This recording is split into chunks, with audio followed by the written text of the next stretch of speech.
Welcome to the Financial Markets Insights podcast brought to you by the Realization Group, where we bring together the best minds in the financial and capital markets industry to discuss all the latest trends and news.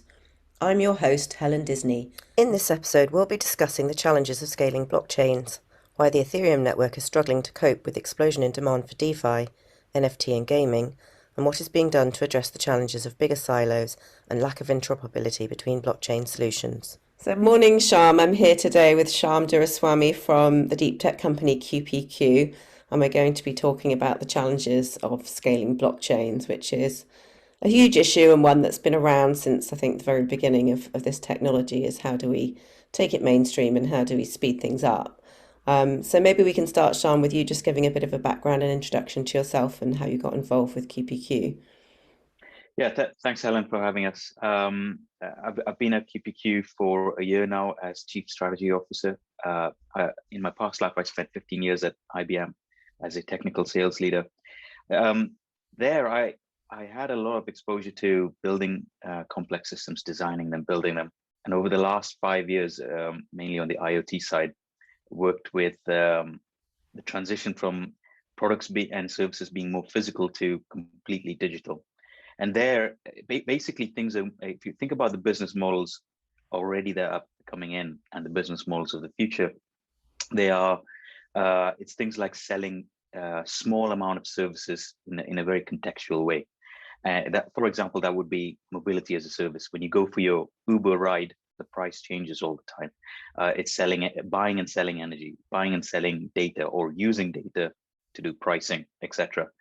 So I basically had a lot of exposure, and the question that kept coming up is, the world, the business model of the future is about markets of markets, but the current financial market infrastructure is not what we want to take forward. It needs to be completely digital and need to handle a whole range of assets.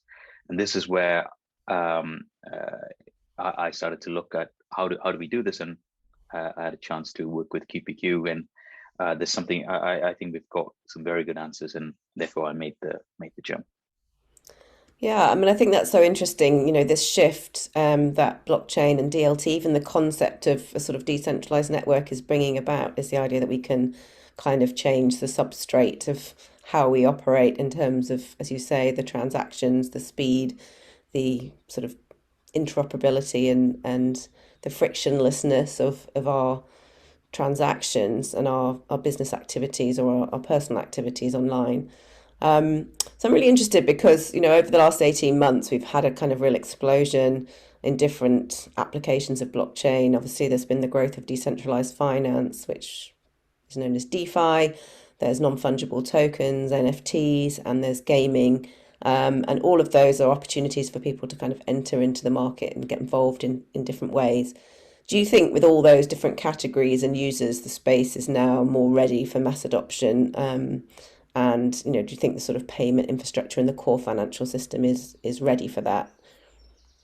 Yeah, I think we've seen growth on multiple layers. The amount of developers that are coming in, I think it's about 50% year on year over the last couple of years. And so there's more developers, more projects, more users, and actually so many different things to do, right? This explosion of categories as well. So that's the good news, right? There's this tremendous amount of growth. The end user experience, however, is that actually that growth has led to greater and greater silos. Within, so there's about 110 layer one DLTs, and they all do slightly different things. And if you're a project, if you take one of the projects that is very popular, is, let's take Uniswap. And the way they've solved reaching more customers and more users is they've basically put their project in as many DLTs as possible. It's like opening a Tesco store in every town, right? And what we really want to get to is something like an Amazon. You just have one store, one platform, and you can reach everybody. And that moment hasn't happened yet, right? So there's growth, but you're just creating more and more silos, and you're serving your local community there.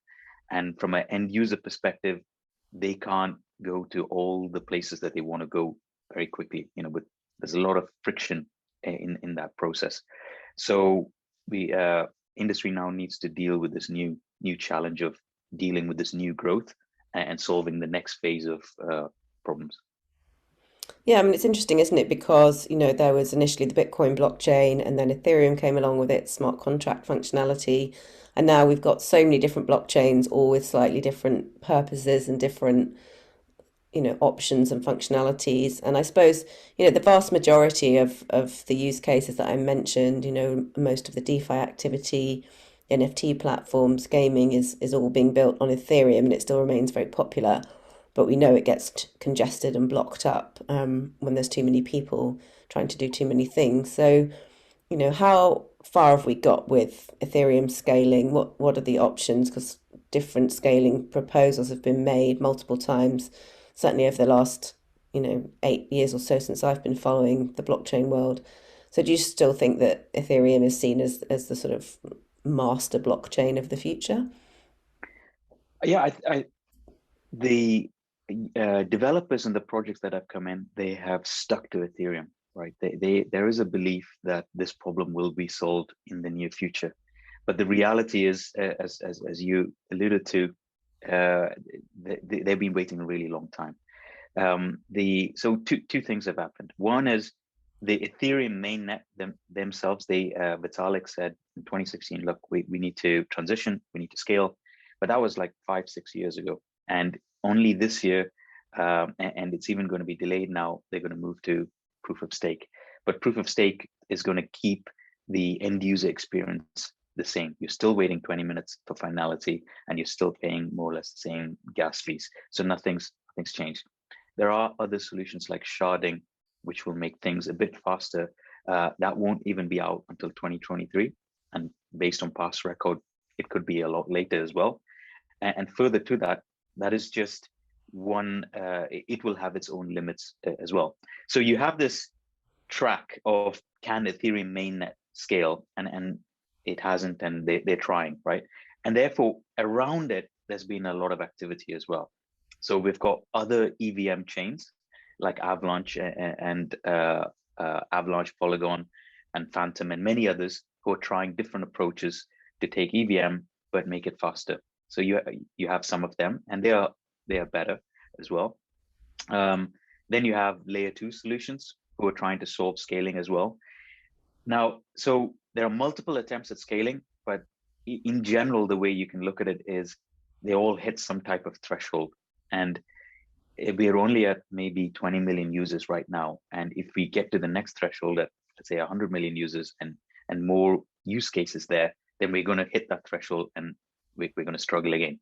So I think Ethereum and the industry is still looking for a truly scalable way that can meet all the requirements, all the users going forward, and all the serious use cases as well. If you take payments or financial transactions in the regulated markets, they are exponentially their requirements are exponentially greater than what the solutions that we see right now. So more work to be done. Yeah, I mean, I think 20 minutes is obviously a very long time if you compare to something like the seconds it takes to transact on MasterCard or, Amazon One Click or, a lot of other different solutions in the payments world.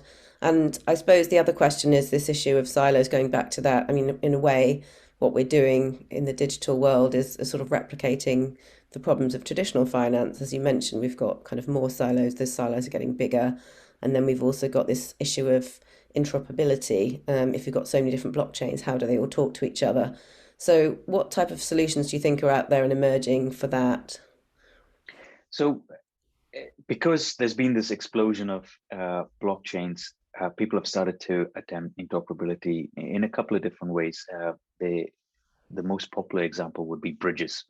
Now, bridges, they're like point-to-point solutions, right? You take a DLT and another DLT, and a specific place in one DLT and the target DLT, and then you connect them, and then you can connect many of them. The problem with bridges, 70% of them have been hacked, so there's a big security issue. And then the other is you have to go to a place in the source DLT, then go to the target. And if you suddenly want to go to another blockchain, sometimes you have to come all the way back and then go there. So basically, they're very specific solutions, and they're not really general interoperability. So from an end user perspective, you always have to keep in mind how your assets got to somewhere to figure out if you want to go somewhere else, maybe you have to go back and then go. So it's a total mess. Now there are some other interesting solutions, and what they're doing is creating clusters, and they're forming groups. Examples would be Cosmos and Polkadot, where they're saying that around this one or this framework, maybe 100 other blockchains can come in and interoperate. So there are various attempts at these types of clustered approaches, but the more that you add in, they start to hit scalability issues. If you have 100 blockchains and lots of people go there, then how does the whole thing scale and interoperate? So there's always this tension between it just ends up being another form of re-centralization, right? So there isn't yet a natural way for blockchains to talk to each other and then simultaneously scale as well, and make the whole experience frictionless. Yeah, and I guess also, there's also different software, whether it's kind of legacy systems or, more modern systems in the traditional finance world.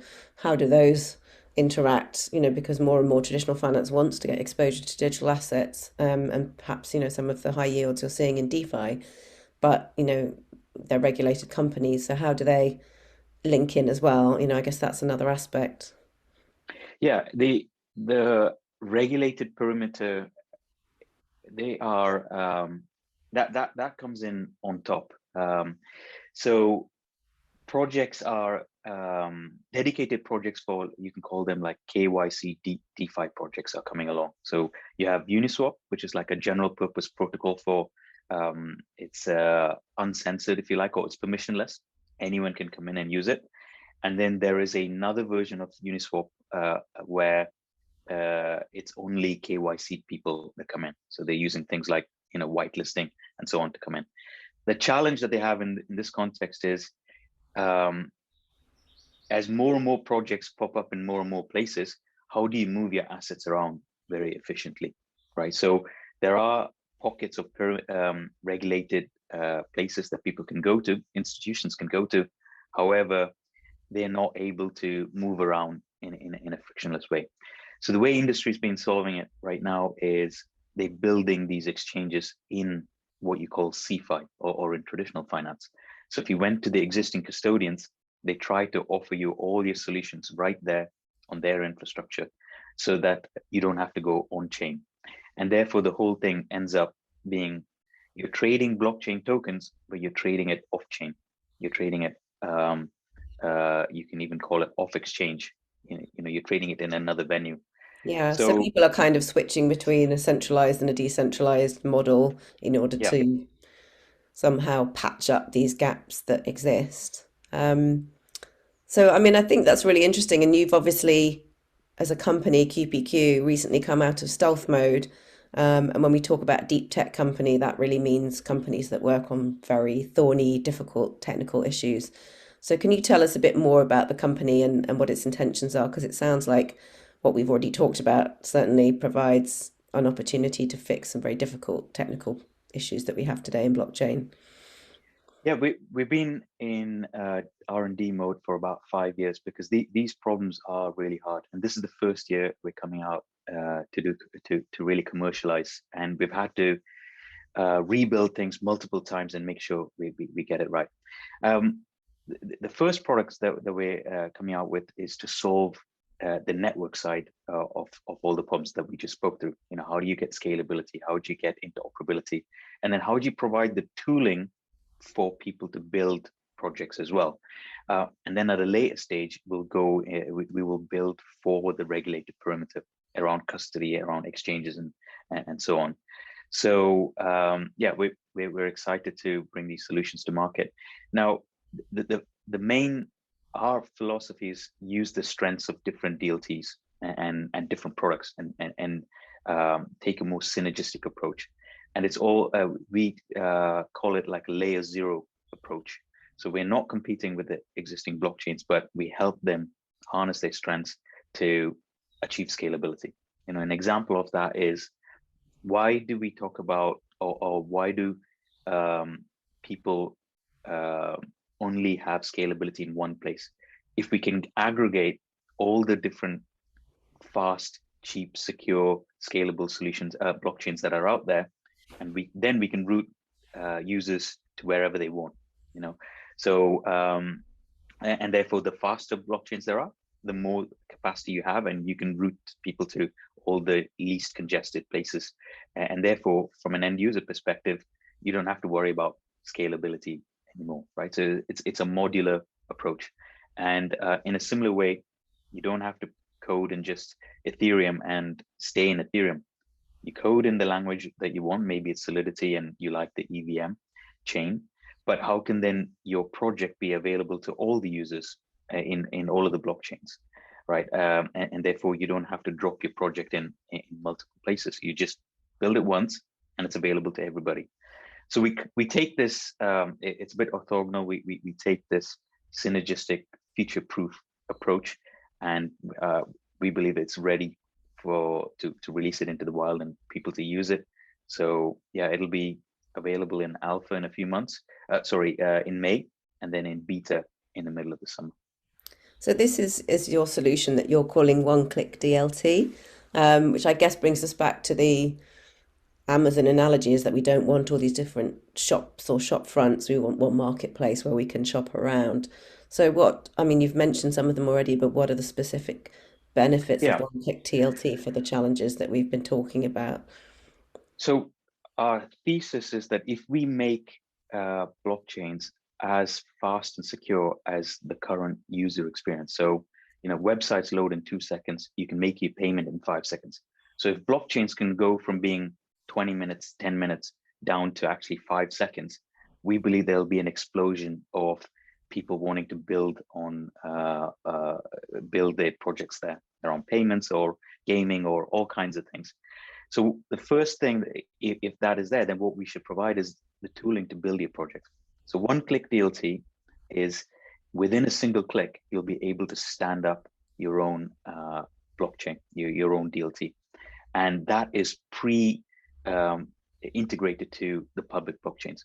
Historically, we've seen within a couple of clicks, you get your own private blockchain and you're trapped in a silo.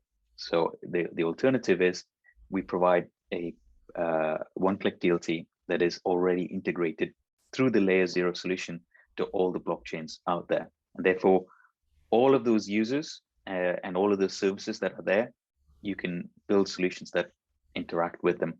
So this is a tooling and infrastructure for building, for designing, testing, and then ultimately running your business. So it's like a gateway into Web3, as it were.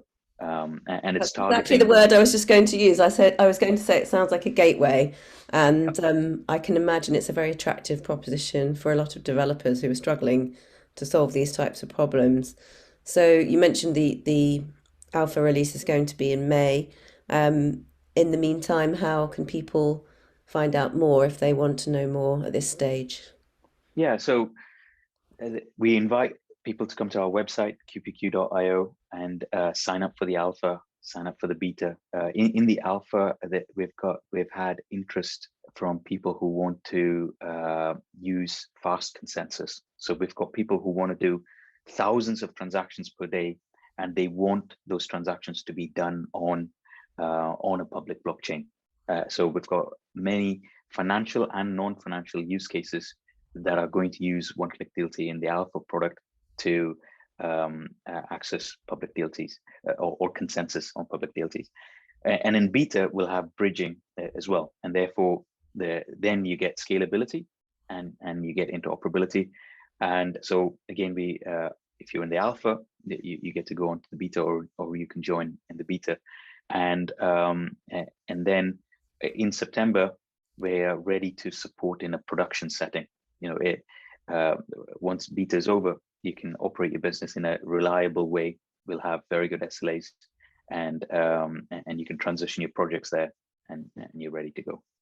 Fantastic. And obviously, developers are going to be all over this, I imagine, exploring what the possibilities are. But who would be the ultimate end users? Who are the customers that would want to use this? Obviously, there's a whole variety of use cases I can think of for this kind of consensus as a service. Rather than software as a service, it's kind of access to this consensus mechanism that underpins distributed ledger technology. So, who are the users that you imagine coming to your Yeah. platform? So I think it will be we we believe that there'll be a lot of volume use cases. So example would be payments.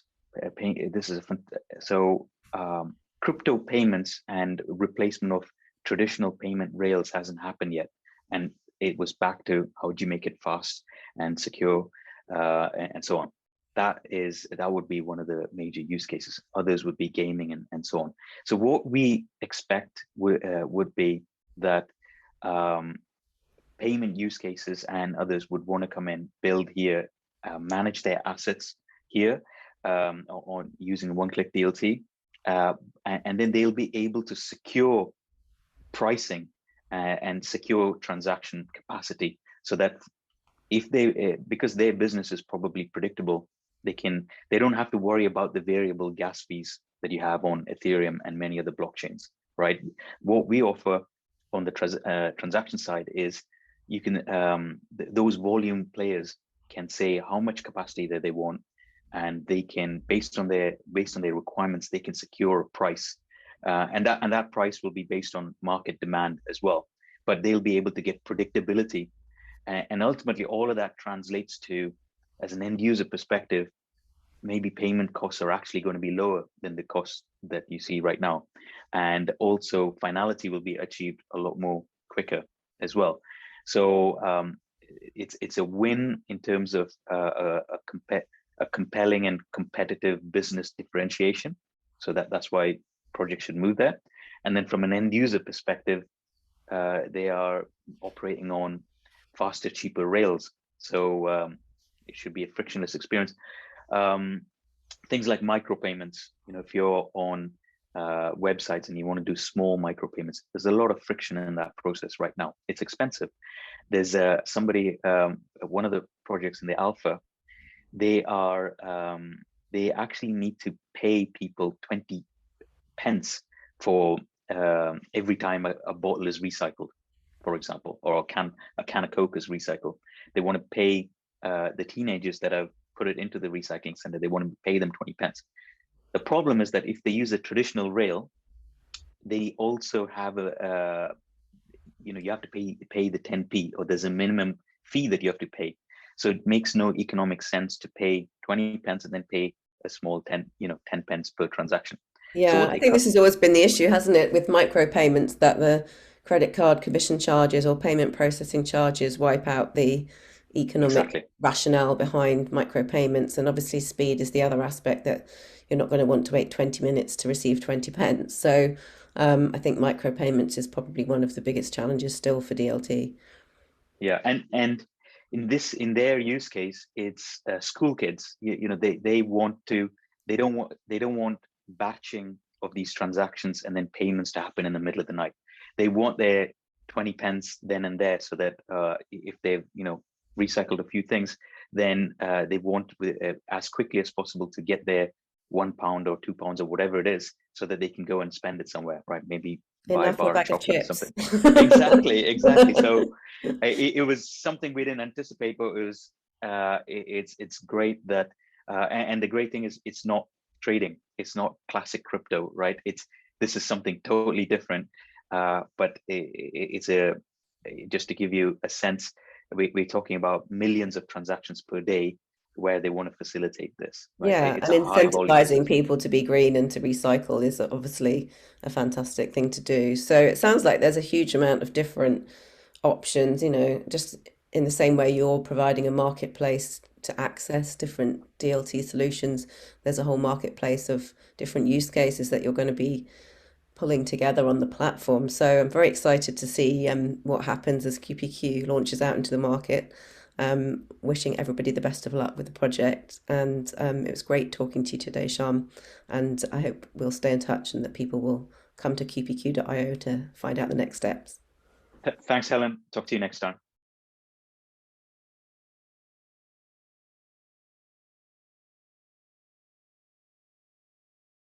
Thanks to all our listeners for joining us. You've been listening to the monthly Financial Markets Insights podcast hosted by me, Helen Disney. Subscribe to the podcast to stay informed of all our future shows, or you can sign up for our newsletter to get all the latest updates from the Realisation Group at therealisationgroup.com. That's the Realisation, REALIZATION group.com.